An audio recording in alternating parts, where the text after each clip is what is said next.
ചെറുതല്ല ചോദ്യപേപ്പർ ചോർച്ച.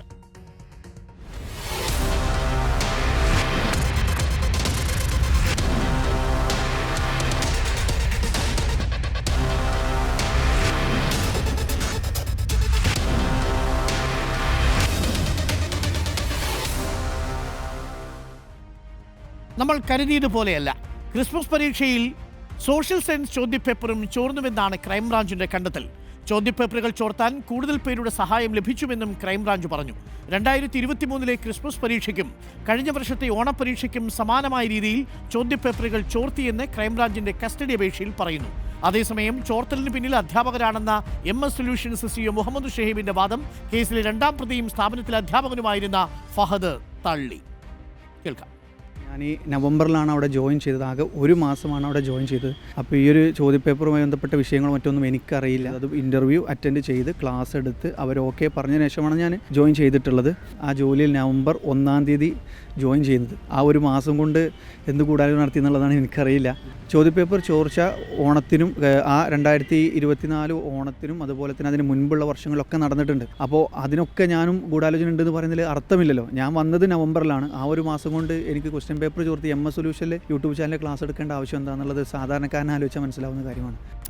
ഫഹദ് MS സൊല്യൂഷൻസിലേക്ക് വന്നത് MS സൊല്യൂഷൻസിനെ തകർക്കാനായിരുന്നു എന്നാണ് ഷുഹൈബ് പറഞ്ഞത്. അതിന് മറ്റൊരു സ്ഥാപനം ഈ ഫഹദിനെ ഇങ്ങോട്ട് കൊണ്ടുവരികയായിരുന്നു എന്നാണ് പറഞ്ഞത്. പക്ഷേ ഫഹദ് പറയുന്നു, ഞാൻ ഒരു മാസം മാത്രമേ, നവംബറിൽ മാത്രമാണ് അവിടെ വർക്ക് ചെയ്തത്. അതിന് മുൻപ് ആണ് മറ്റു 2 ചോദ്യപേപ്പറുകൾ ചോർന്നത്. അത് പ്ലസ് 1 പരീക്ഷയുടെ മാത്സും അതേപോലെ ഇംഗ്ലീഷ് പരീക്ഷയുടെയും ചോദ്യപേപ്പറുകളാണ്. ഇപ്പോൾ സോഷ്യൽ സയൻസിൻ്റെയും ചോർന്നിട്ടുണ്ട് എന്നാണ് ക്രൈംബ്രാഞ്ചിൻ്റെ കണ്ടെത്തൽ.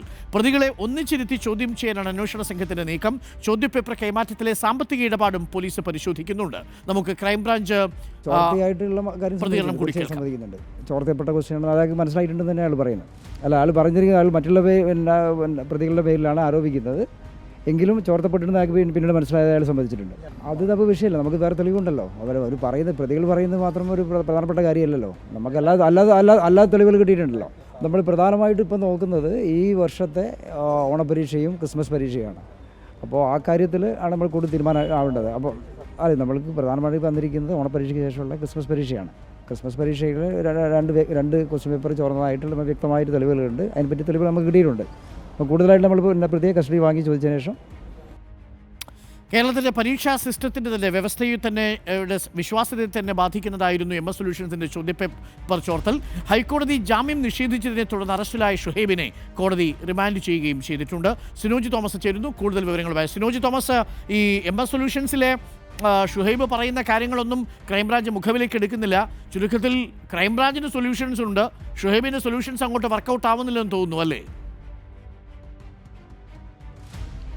അരുൺകുമാർ, ചോദ്യപേപ്പർ ചോർച്ച കേസിൽ ഗൂഢാലോചന നടന്നുവെന്നാണ് ക്രൈംബ്രാഞ്ച് പറയുന്നത്. അതോടൊപ്പം ഇനിയും കൂടുതൽ പ്രതികളുണ്ടെന്നും ക്രൈംബ്രാഞ്ച് ഉറപ്പിക്കുന്നു. നിലവിൽ 4 പേരാണ് ഈ കേസുമായി പിടിയിലായിരിക്കുന്നത്. ഏറ്റവും ഒടുവിൽ ഹൈക്കോടതി ജാമ്യം നിഷേധിച്ചതിനെ തുടർന്ന് MS സൊല്യൂഷൻ്റെ CEO കൂടിയായ മുഹമ്മദ് ഷുഹൈബ് ഈ കേസിൽ 1-ാം പ്രതിയാണ്. അദ്ദേഹത്തെ താമരശ്ശേരി കോടതി ഇന്ന് റിമാൻഡ് ചെയ്തിരുന്നു. തിങ്കളാഴ്ച ഷുഹൈബിൻ്റെ ജാമ്യ ഹർജി കോടതി പരിഗണിക്കും. അതേ ദിവസം തന്നെ കസ്റ്റഡി അപേക്ഷയും ക്രൈംബ്രാഞ്ച് നൽകുമെന്നാണ് അറിയിച്ചിരിക്കുന്നത്. കാരണം ഷുഹൈബിനെ കസ്റ്റഡി എടുത്ത് ചോദ്യം ചെയ്താൽ മാത്രമേ കൂടുതൽ വിവരങ്ങൾ ലഭ്യമാവുകയുള്ളൂ. കാരണം നിലവിൽ കഴിഞ്ഞ വർഷം ഡിസംബറിൽ നടന്ന ക്രിസ്മസ് പരീക്ഷയുടെ ചോദ്യങ്ങൾ ചോർന്നു എന്ന തരത്തിലാണ് അന്വേഷണം ആരംഭിച്ചത്. പക്ഷേ അന്വേഷണം നടത്തിയ ഘട്ടത്തിലാണ് ഇംഗ്ലീഷിൻ്റെയും കണക്കിൻ്റെയും ചോദ്യങ്ങൾ ചോർന്നെന്നായിരുന്നു ആദ്യം കണ്ടെത്തിയത്. പക്ഷേ അന്വേഷണം നടത്തിയപ്പോൾ സോഷ്യൽ സയൻസിൻ്റെ കൂടി ചോദ്യങ്ങൾ ഇവർ ചോർത്തിയെടുത്തിരുന്നു. മറ്റ് വിവാദമായതുകൊണ്ട് തന്നെ ഇതിൻ്റെ വീഡിയോ പുറത്തിറക്കാൻ അവർക്ക് സാധിച്ചില്ല എന്നാണ് ക്രൈംബ്രാഞ്ച് പറയുന്നത്. അതോടൊപ്പം തന്നെ കഴിഞ്ഞ വർഷത്തെ ഓണപരീക്ഷയുടെയും 2023 ക്രിസ്മസ് പരീക്ഷയുടെയും ചോദ്യങ്ങളും സമാനമായ രീതിയിൽ ചോർന്നിരുന്നു എന്ന് ക്രൈംബ്രാഞ്ചിന്റെ റിപ്പോർട്ട് വായിച്ചാൽ ഒരു കാര്യം നമുക്ക് മനസ്സിലാവും. കൂടുതൽ സമയം കൊടുത്തിരുന്നെങ്കിൽ എല്ലാ ചോദ്യപേപ്പറും ചോർത്തി അവർ ഈ യൂട്യൂബിലിട്ട് മൊത്തം ഈ പരീക്ഷാ സമ്പ്രദായത്തെ അട്ടിമറിച്ചേനെ എന്നുള്ളതാണ്. എന്തായാലും കുരുക്ക് മുറുകുന്നു. ഹൈക്കോടതിക്കും കാര്യങ്ങൾ ഏറെക്കുറെ ബോധ്യമായിട്ടുണ്ട്. അതുകൊണ്ടാണ് ജാമ്യം അനുവദിക്കാഞ്ഞു പോയതും.